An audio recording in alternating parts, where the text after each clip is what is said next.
একটু পর্যন্ত হচ্ছে মরুলা। এখন কি হবে, এখন এগুলো একটু চেঞ্জ হবে, রিঅ্যারেঞ্জ হবে।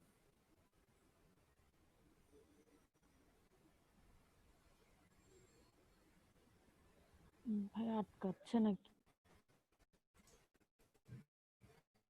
একটু রিঅ্যারেঞ্জ হলো।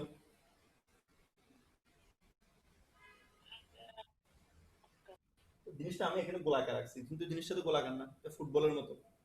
এটা যদি আমি একটু আলাদা করে দেখাই,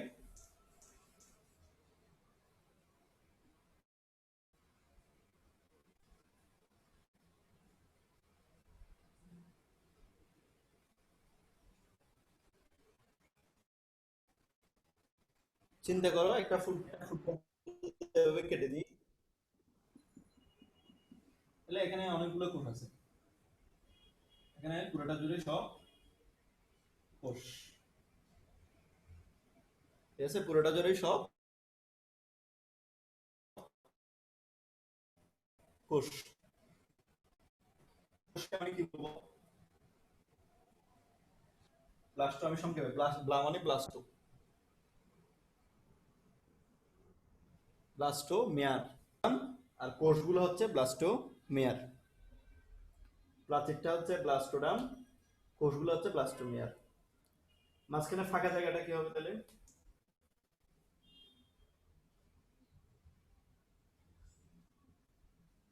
ব্লাস্টোসিল। আর টোটাল এটা কি, এই জিনিসটা হচ্ছে ফাঁকা জায়গার ভিতরে কিছু তরল পদার্থ আছে, তাহলে এটা একটা তরল পদার্থ, তরল পূর্ণ থলিকা।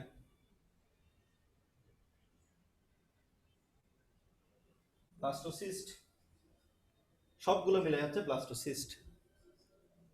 আর পর্যায়টার নাম হচ্ছে ব্লাস্টুলা পর্যায়। তাহলে ব্লাস্টুলা পর্যায়ে কি থাকে, ব্লাস্টোসিস্ট থাকে। ব্লাস্টোসিস্টে কি থাকে, ব্লাস্টোডাম, ব্লাস্টোমেয়ার, ব্লাস্টোসিল থাকে। বুঝছো কিনা বলো। স্যার ব্লাস্টোডার্মটা আবার একটু ব্লাস্টোডার মানে হচ্ছে ওয়াল, ওয়াল এই যে ওয়াল, এই যে প্রাচীরটা ওয়াল, ঠিক আছে। একটা ফুটবল চিন্তা করো, ফুটবলের যে প্রাচীর ওটা হচ্ছে ব্লাস্টোডার।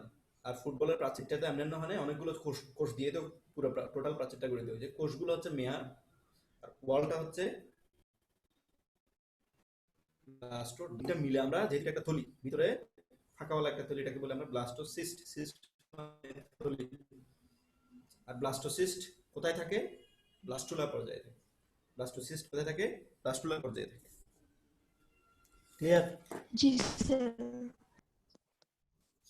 এখানে সমস্যা হচ্ছে একটা, যে এরকম পর্যন্ত যা পড়াইলাম, মরুলা, মরুলা এবং ব্লাস্টুলা, এই দুইটা পর্যায়ে যা আছে এগুলো সবগুলো তোমাদের করতে হবে। তাহলে এখানে এতক্ষণ পর্যন্ত যা লিখছি, যে কোনো ঘটনা আসুক না কেন, এটা কিসের অন্তর্গত, ক্লিভেজের অন্তর্গত। তোমাদের বইয়ে তিন ভাগে ভাগ করছে, ক্লিভেজ, গেস্টুলেশন, অর্গানোজেনেসিস, ঠিক আছে। তবে আর একটা দরকার ছিল, করে না, এখন যা করছে তাই। ক্লিভেজ, গেস্টুলেশন, ভাই এখানে কি অর্গানোজেনেসিস। সিলোম বের করা যাবে? মানে একটা ক্লাসিফিকেশন ছিল না যে সিলোমের? হ্যাঁ, সিলোম এখানে থাকবে কেন হ্যাঁ জি ভাই। বলছো, সিলোম এখানে হবে না কেন জানো, কারণ এখানে এখনো কোনো মেসোডাম টেসোডামই হয় নাই, সেজন্য এটাকে আমরা সরাসরি সিলোম বলবো না। আচ্ছা সিলোমটা একটু দেখান সিলোমের তাহলে। কোনো লেয়ারই হয় না এখানে, ঠিক আছে। সিলোম হতে হলে তো লেয়ার হতে হবে। আচ্ছা যদি মেসোডার্ম ব্যাপারটা আসে তখন সিলোমটা একটু দেখেন। মেসোড্রাম থেকে পরবর্তী আস্তে আস্তে সিলোম গুলো তৈরি হবে, হঠাৎ করে একটা সিলোম হবে না। মেসোড্রাম থেকে যখন বিভিন্ন অর্গান তৈরি হবে, অর্গান তৈরি হওয়ার সময় সিলোম গুলো তৈরি হবে, বুঝছো। আচ্ছা, একটু পর্যন্ত কারো কোনো সমস্যা আছে কিনা বলো। যে ভাই বইয়ে একটা এইট মানে এইট সেলের একটা স্টেজ দিছে, ওখানে মাইক্রোমিয়া লেখছে ম্যাক্রোমিয়া লেখছে, ওইগুলা কি? এগুলো নেগলেজিবল, এগুলো আসলে একদম আলাদা করে কোনো নাম নাই, এমনি দিছে তোমাদের বই, এইট সেলের আলাদা করে কোনো নাম নেই। একটু পর্যন্ত কোনো সমস্যা না হয়, তাহলে আমরা এর পরের ধাপে যেতে পারি।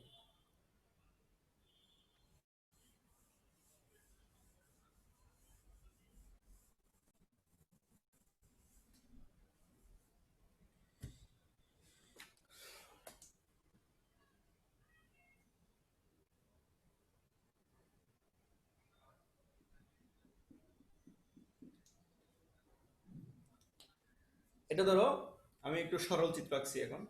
এটা ধরো ব্লাস্টোসিস্ট বা ব্লাস্টুলা পর্যায়ে আর কি, ব্লাস্টুলা পর্যায়ে। আচ্ছা, ব্লাস্টুলার পর্যায়ে থেকে এখানে কোনো স্তর নেই, ভ্রূণীয় কোনো স্তর নেই। তাহলে ভ্রূণীয় স্তর তৈরি হওয়াটাকে বলা হয় গেস্ট্রুলেশন। তাহলে গেস্ট্রুলেশন কাকে বলে? ভ্রূণীয় স্তর তৈরি হওয়া। ভ্রূণীয় স্তর তৈরি হওয়া, এটা হচ্ছে সহজ সরল কথা একদম। আচ্ছা, কিভাবে ভ্রূণীয় স্তর তৈরি হবে? নিচে যে কোষগুলো দেখতেছো ওগুলো হঠাৎ করে ভিতরের দিকে চলে যায়।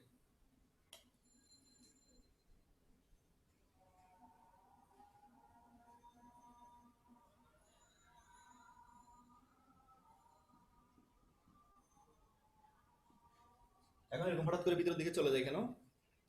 কোষ বিভাজন হচ্ছে, কোষ বিভাজন হইতে আছে, কিন্তু এখানে সেলগুলো, এখানে কোষের স্পেস কমে গেছে, তখন আস্তে আস্তে ভিতরের দিকে চলে যায়। কিন্তু কোষ বিভাজন তো হইতে আছে। এরকম কোষ বিভাজন হইতে হইতে কিছু কোষ এখান থেকে হুট করে আলাদা হয়ে যায়, আলাদা হয়ে মাঝখানে চলে যায়। তাহলে দেখো এখন এমন একটা স্টেজ অবস্থা দাঁড়াইছে, কিছু বাইরে থেকে গেছে, কিছু ভিতরে ঢুকে গেছে, আর কিছু মাঝখানে অবস্থান করতেছে। যেটা বাইরে থেকে গেছে সেটাকে আমরা বলতেছি কি? অ্যাক্টোডার্ম।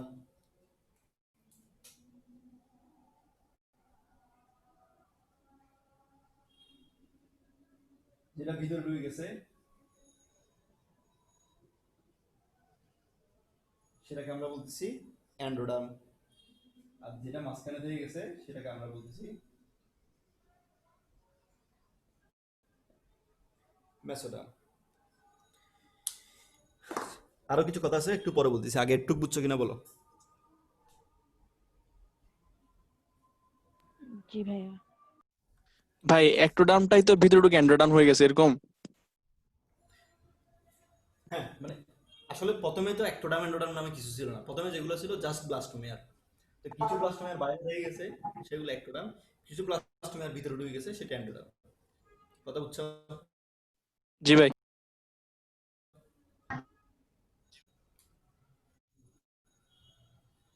তাহলে এটা করতে গিয়ে এখানে দেখো, এখানে একটা একটা এরকম একটা জিনিস তৈরি হলো, একটা গ্যাপ তৈরি হলো। আবার এই গ্যাপটার মুখে একটা ছিদ্র আছে। এই গ্যাপটার নাম হচ্ছে,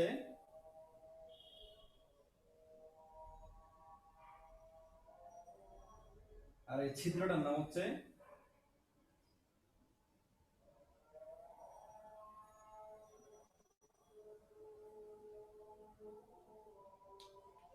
আমরা এখন কোন ধাপে আছি?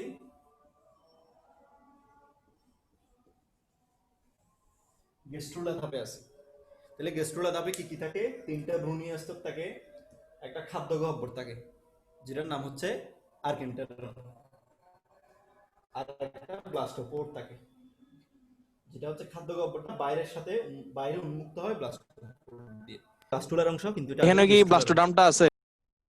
না না না, ওটাকে ব্লাস্টোডার্ম তো আর নাই, কারণ এটা তো ডিভিশন, মানে ইয়া হয়ে গেছে, অ্যারেঞ্জ হয়ে আলাদা আলাদা লেয়ার হয়ে গেছে। ব্লাস্টোডার্ম না থাকলে ওখানে পোর কেমনে থাকবে? আরে বাবা, ব্লাস্টোডার্ম তো আর কোথাও উদা হয়ে চলে যায় নাই, ব্লাস্টোডার্মটা এখন রিঅ্যারেঞ্জ হয়ে গেছে। এটাকে আমরা কেন আর ব্লাস্টোডার্ম বলবো? এটা তো লেয়ার হয়ে গেছে। বুঝছি এখানে বুঝছি। একই জিনিসে তো ডিভিশন হয়ে হচ্ছে, নতুন কোনো জিনিস এখানে আসতেছে না তো বাইরে থেকে। ডিভিশন হয়ে মানে তোমার অ্যারেঞ্জমেন্ট পাল্টায় বলতেছে, আমরা নামও পাল্টায় বলতেছি। ঠিক আছে? বুঝছি ভাই ভাই। আর্কেন্টেরন, ব্লাস্টোপোরটা কি? হ্যাঁ বলো, একজন একজন বলো। ভাই আর্কেন্টেরন খালি জায়গা সবগুলো হবে না? আর্কেন্টেরন মানে খালি জায়গা সবগুলো হওয়ার কথা না, তিনটা খালি জায়গা আছে না? এখানে তো এটা ম্যাচ খেলি আমি ঢুকে দিচ্ছি, ওটাই তো খালি জায়গা। তুমি একটা ফুটবল চিন্তা করো, ধরো একটা ফুটবল, বাতাস নাই, নিচ থেকে যদি ঠেলা মারো ফুটবলটা কিরকম হয়ে যাবে? এরকম হয়ে যাবে না? ফুটবল এমনি গোল, এরকম ঠেলা মারলে হয়ে যাবে এরকম। এরকম হলে এটাই তো আর ফাঁকা জায়গা। এখানে আর কোনো ফাঁকা জায়গা আছে নাকি? বাকিগুলো তুমি লাগাই দিচ্ছ একটা। বুঝছো? বুঝছি। বলো, কোশ্চেন বলো, কি কি জানি কোশ্চেন করছো, বলো। ভাইয়া ব্লাস্টোপোরটা কি জরায়ুতে প্রথিত যে মানে প্রথিতর দিকে থাকে ব্লাস্টোপোরটা, মানে জরায়ু গাত্রের সাথে লেগে থাকে ভিতরের দিকে এরকম, পরে মানে রক্তনালী এটা দিয়ে প্রবেশ করে, মানে পোর না কিসের জন্য না না হয়? না, এটা বাইরের দিকে হবে। এটা বাইরের দিকে হবে। তাহলে ও পুষ্টি কিভাবে পাবে বাইরে থেকে? মানে বললেন এটা খাদ্য গহ্বর, যখন খাদ্য বা এই কি মানে? অবস্থায় আছে, এই অবস্থায় পুরো পুষ্টি পাবে না, দরকার নেই। এই অবস্থায় পুষ্টি পাবে জাস্ট ব্যাপন। পলিকল থেকে। এন্ডোমেট্রিয়ামের যে কোষগুলো আছে না, ওখান থেকে হ্যাঁ জাস্ট ব্যাপন হয়ে ঢুকবে। ওর তো কোনো এখনো রক্তনালী কিছু ডেভেলপ করেই নাই, তো সিম্পল একটা এখনো হ্যাঁ। লেয়ার, 3 লেয়ারের জিনিস। ঠিক তাহলে আছে। ওর ব্লাস্টোপোর কেন লাগে? মানে কেন হয় এটা?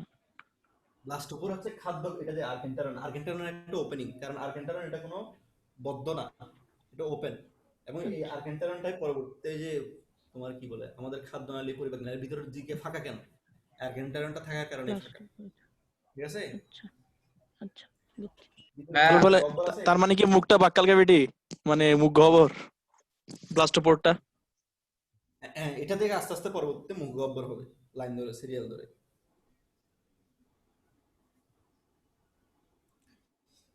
আচ্ছা, ঠিক হ্যাঁ, আছে। এরকম মাংসপিণ্ড কি পড়ে যেতে পারে কোনোভাবে? এটা তো হ্যাঁ, এটা তো লাগানো মাংসপিণ্ড। নাই। এটা তো লাগানো নাই কোনো কিছু দিয়ে, তো এটা কি পড়ে যেতে পারে? হ্যাঁ, লাগানো থাকবে না কেন? এটা তো ব্লাস্টুলা অবস্থায় লেগে গেছে, কারণ আমরা ইমপ্লান্টেশন হয়ে গেছে না। ইমপ্লান্টেশন কোন কোন অবস্থায় হয়? জায়গায় ব্লাস্টুলাতে লেগেছে? হয়। ভাই এখানে তো কোনো লাগা কিছু দেখতে ইমপ্লান্টেশন, ফুটবলের মতো একটা জিনিস দেখতেছি। আচ্ছা শুরুতে না, বললাম তো এটা তো জরায়ুতে আসার সাথে সাথে ইমপ্লান্টেশন হয়ে যায়। এটা নিষেকের পরে জরায়ুতে যখন ব্লাস্টুলা অবস্থায় আছে, ইমপ্লান্টেশন তো হয়ে গেছে। ইমপ্লান্টেশন মানে কি? এটা এন্ডোমেট্রিয়ামের ভিতরে ঢুকে গেছে। কথা বুঝছো?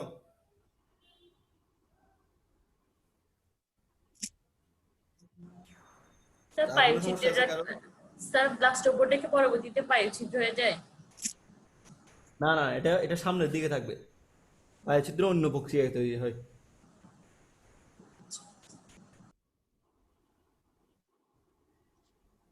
আচ্ছা, ঠিক আছে।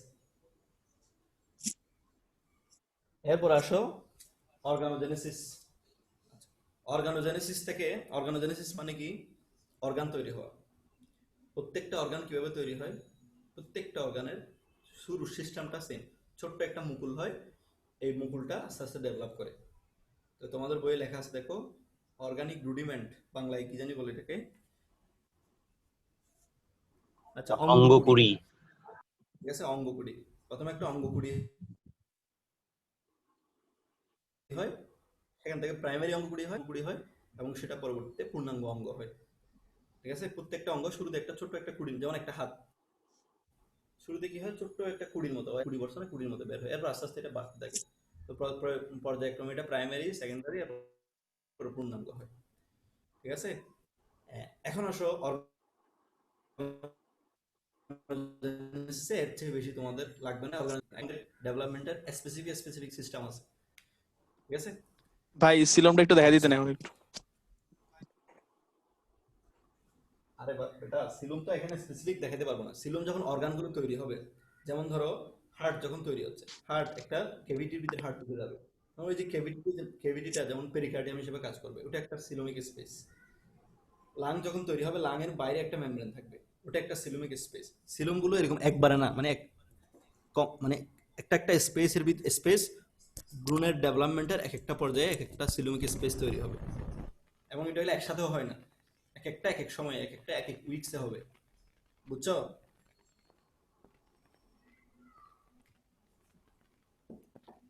বুঝছি ভাই।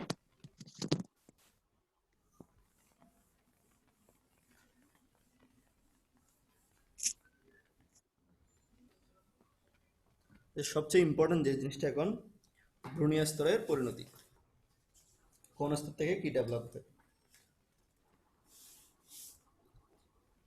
প্রথমে আসো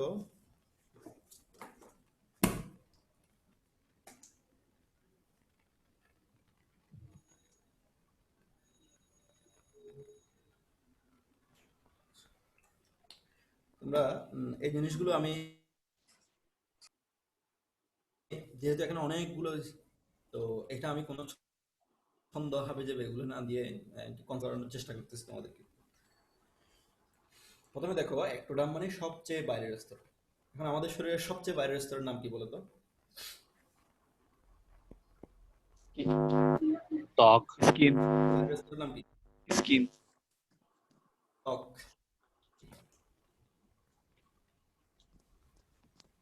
স্কিনের সবচেয়ে বাইরের স্তরের নাম কি? एक्टोडार्म। বলো। এপিডার্মিস। এপিডার্মিস।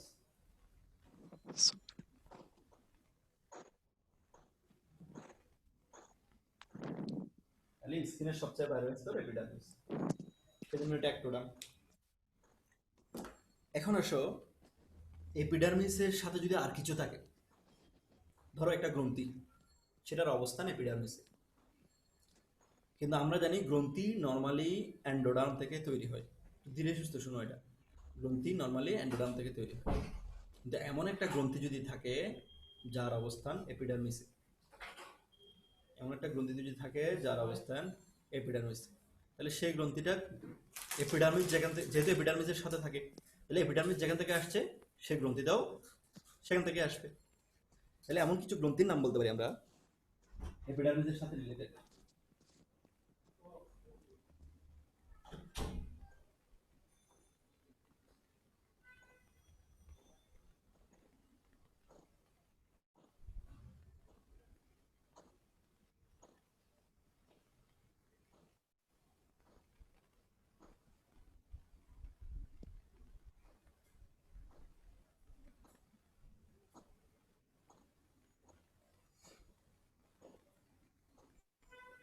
কানের একটা আছে, ওটার নাম কি যে?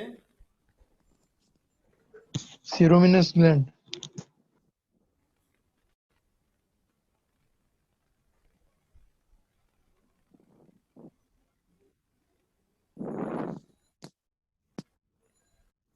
তাহলে এই গ্রন্থিগুলোর সমস্যা কি? আমরা তো জানি যে গ্রন্থি অ্যান্ডোডার্ম থেকে তৈরি হয়, এরা একটোডার্ম থেকে কেন হইলো? কারণ এগুলো অন্যান্য গ্রন্থির মতো না, এগুলো এমন কিছু গ্রন্থি যেগুলো থাকে এপিডার্মিসে। তো এপিডার্মিসে যেহেতু থাকে, এপিডার্মিস যেখান থেকে আসে এই গ্রন্থিগুলো সেখান থেকে আসবে। সুতরাং এপিডার্মিসের সাথে থাকার কারণে এই গ্রন্থিগুলো সব একটোডার্ম থেকে আসবে। এপিডার্মিসের সাথে আর কি জিনিস থাকে বলতো?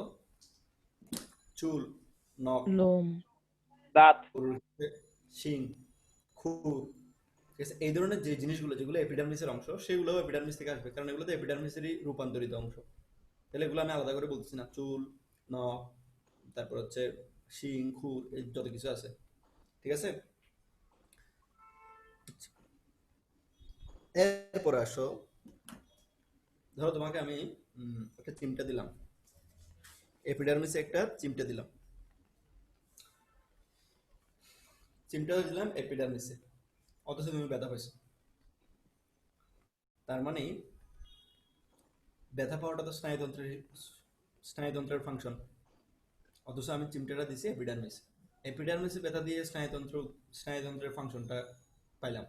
তার মানে এপিডার্মিস যেখান থেকে আসে স্নায়ুতন্ত্র সেখান থেকেই আসে।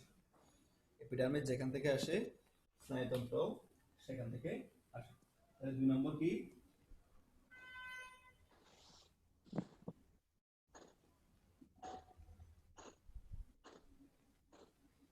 এখন এমন কিছু গ্রন্থি আছে যেগুলো গ্রন্থি কিন্তু স্নায়ুর সাথে থাকে, ব্রেনের সাথে থাকে। সুতরাং এগুলো অবস্থানগত কারণে ব্রেন যেখান থেকে আসে এগুলো সেখান থেকে আসবে। বলো তো এরকম গ্রন্থি কি আছে? পিটুইটারি, পেনিয়াল।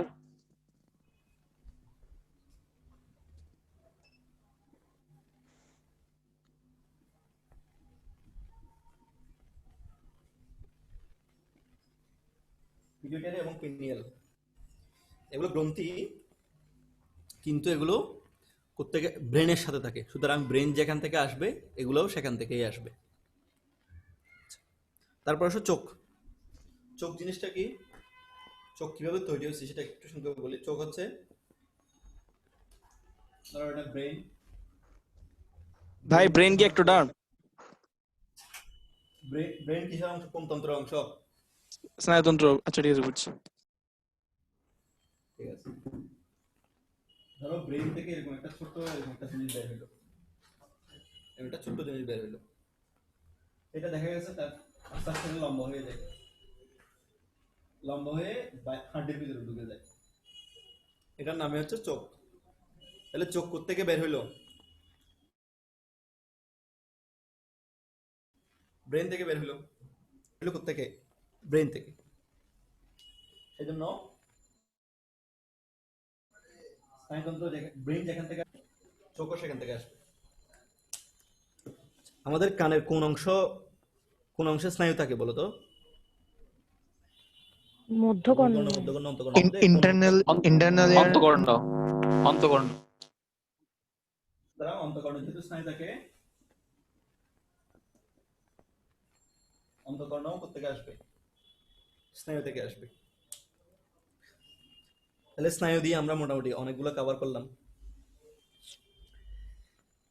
এরপর আসো অ্যাড্রেনাল গ্রন্থি। তোমাদের যদি মনে থাকে, অ্যাড্রেনাল গ্রন্থির যে মেডুলা থেকে কি তৈরি হয় মনে আছে? কারো মনে আছে কিনা বলো তো দেখি। গ্লুকোকর্টিকয়েড। মাইসিনাস, মেডুলা বলছি। ও আচ্ছা। Adrenaline, noradrenaline, noradrenaline. এগুলো কি বলতো? অ্যাড্রেনালিন, নরঅ্যাড্রেনালিন, এগুলো কি জিনিসগুলো? কি হরমোন? মেডুলা থেকে হরমোন। সৃষ্ট হরমোন। হরমোন ছাড়াও আর কি হিসেবে কাজ করে এরা?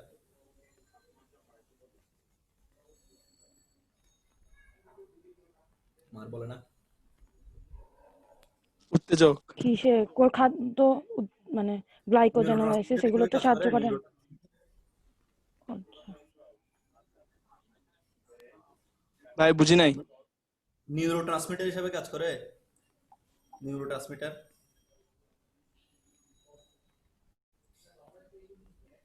তোমরা পারতেছো না? আচ্ছা, এগুলো হচ্ছে এই যে অ্যাড্রেনালিন, নরঅ্যাড্রেনালিন, এগুলো হচ্ছে আমাদের সিম্প্যাথেটিক স্নায়ুতন্ত্রের অংশ। সিম্প্যাথেটিক স্নায়ুতন্ত্রের অংশ। যেহেতু অ্যাড্রেনালিন, নরঅ্যাড্রেনালিন এর হরমোন ঠিক আছে, কিন্তু এরা কাজ করে কার সাথে? সিম্প্যাথেটিক স্নায়ুতন্ত্রের অংশ হিসেবে কাজ করে। তাহলে স্নায়ুতন্ত্রের অংশ হয়ে গেল। তাহলে আমরা বলতে পারি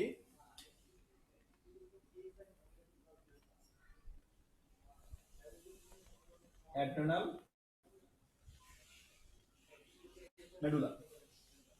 অ্যাড্রেনাল গ্রন্থি কোন অঙ্গের সাথে লাগানো থাকে? অ্যাড্রেনাল গ্রন্থি কোন অঙ্গের সাথে লাগানো থাকে? কিডনি। তাহলে অ্যাড্রেনাল গ্রন্থির মেডুলা যেখান থেকে আসবে, কিডনির মেডুলাও সেখান থেকে আসবে। তাহলে তোমরা লিখে ফেলো অ্যাড্রেনাল গ্রন্থি ও কিডনির মেডুলা।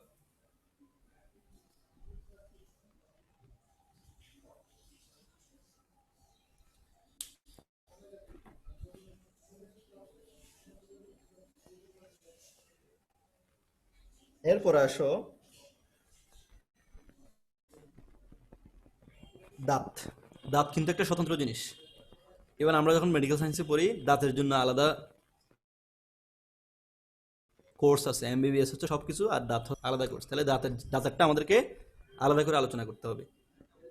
বডির ক্ষেত্রে যেমন আমরা বলছি সবার বাইরের স্তরটা একটোডাম, দাঁতেরও সবার বাইরের স্তর একটোডাম। দাঁতের সবার বাইরের স্তরের নাম কি? এনামেল।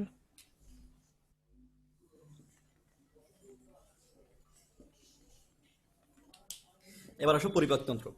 আমরা জানি পরিপাকতন্ত্র এন্ডোডাম, কিন্তু পরিপাকতন্ত্রে এমন কিছু জায়গা আছে যেখানে স্কিন আছে, সেরকম জায়গা কি বলতো? মুখ। ঠোঁট, মুখ না, ঠোঁটের বাইরের অংশ, ঠিক না?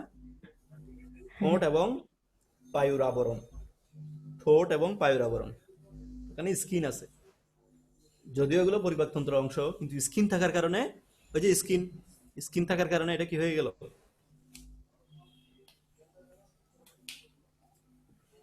একটোডার্মের অংশ।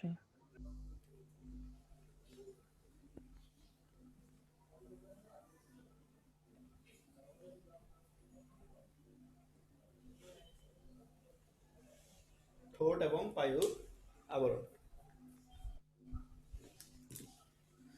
আচ্ছা, এই হচ্ছে একটোডাম। এখন কোয়েশ্চেন করো তোমরা। আমি যেভাবে বলছি এভাবে কি সহজ লাগছে না কঠিন লাগছে?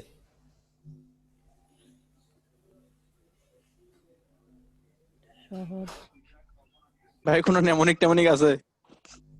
নেমোনিক, অনেক বড় নেমোনিক আছে। এটা দিয়ে নেমোনিকটা আবার মনে রাখতে তোর কষ্ট করতে হবে। এতগুলো জিনিসের জন্য একটা নেমোনিকটা মনে রাখতে তোর আবার কষ্ট করতে হবে।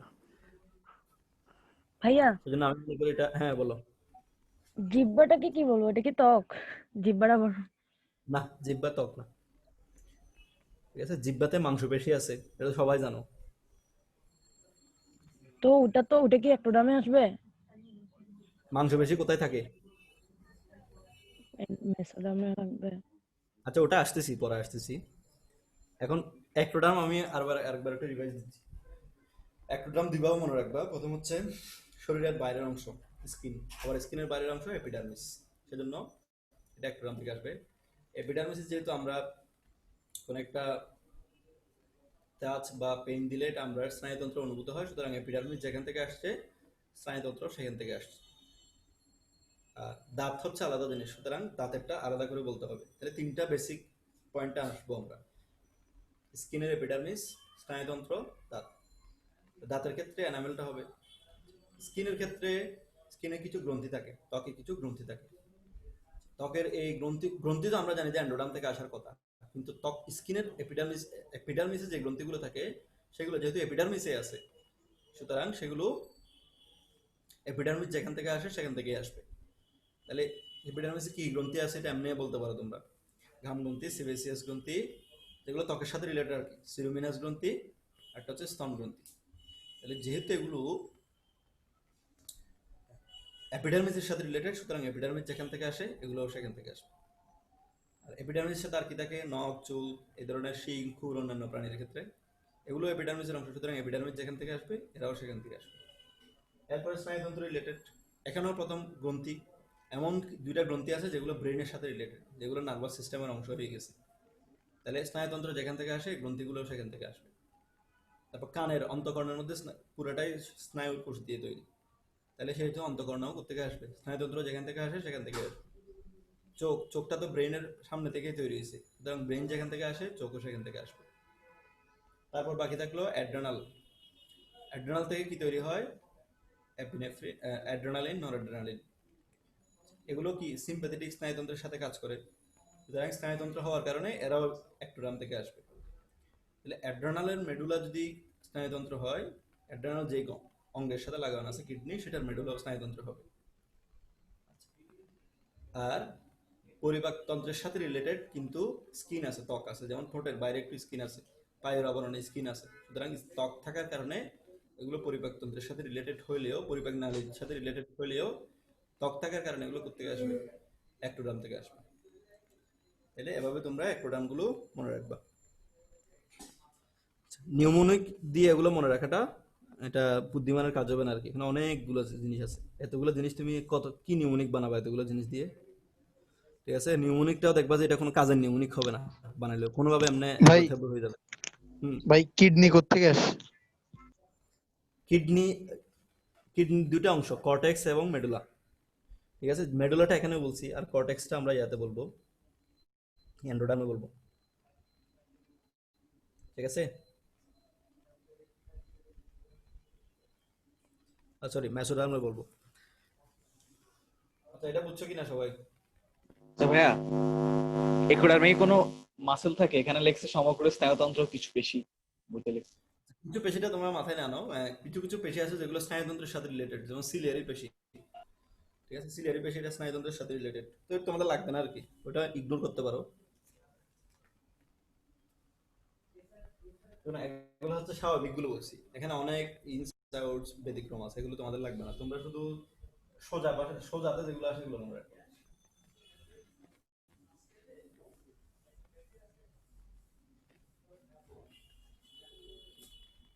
আর কতক্ষণ আছে মিটিং দেখো তো? 5 মিনিট। 4 মিনিটের মতো। আচ্ছা, ম্যাসোডামটা বলে ফেলি, তারপর আমরা নামাজের বিরতি দেব।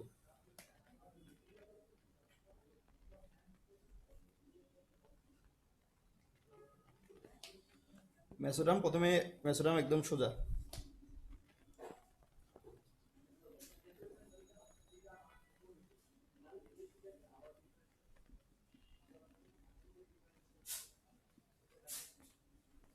মেসোডাম মনে রাখার জন্য প্রথমে আমরা একটু সরল করে নেব, যোজক কলা, পেশি কলা। এখন যোজক কলা মানে কি কি বলতো?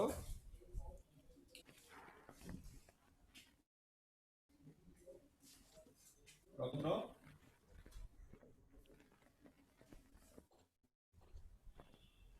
রক্ত সংবহনের সাথে রসিকল চলে আসবে আর কঙ্কালতন্ত্র মানে তরল যোজক কলাটা হচ্ছে রক্তের সাথে রিলেটেড আর কঠিন যোজক কলাটা কঙ্কালতন্ত্রের সাথে রিলেটেড তাহলে আলাদা করে আর অঙ্গ ধরে বলা অর্গান ধরে বলার দরকার নেই ঠিক আছে রক্তনালী আলাদা করে বলার দরকার নেই গুলো মনে রাখো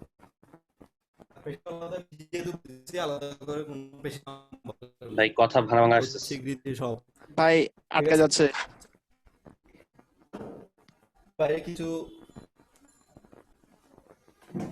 স্কিনের আটকাচ্ছে এখানেও স্কিনের ভিতরের স্তরটা ভাই আটকে যাচ্ছে কথা শোনা যাচ্ছে না। আটকে আছে জি ভাইয়া।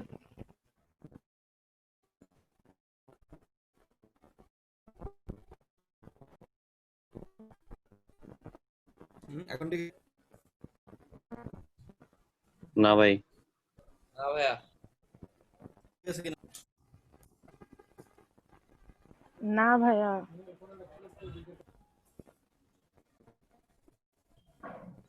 ভাই এখন এন্ড করে দেন আচ্ছা মিটিং এটা এমনও শেষ হয়ে গেছে 20 মিনিট বিরতি থাক নামাজও পড়ে নাও এরপরে শুরু করবো আবার তো ভাই একটা কতক্ষণ পর্যন্ত সাড়ে চলবে? পাঁচটা? মানে ক্লাস কতক্ষণ পর্যন্ত চলবে?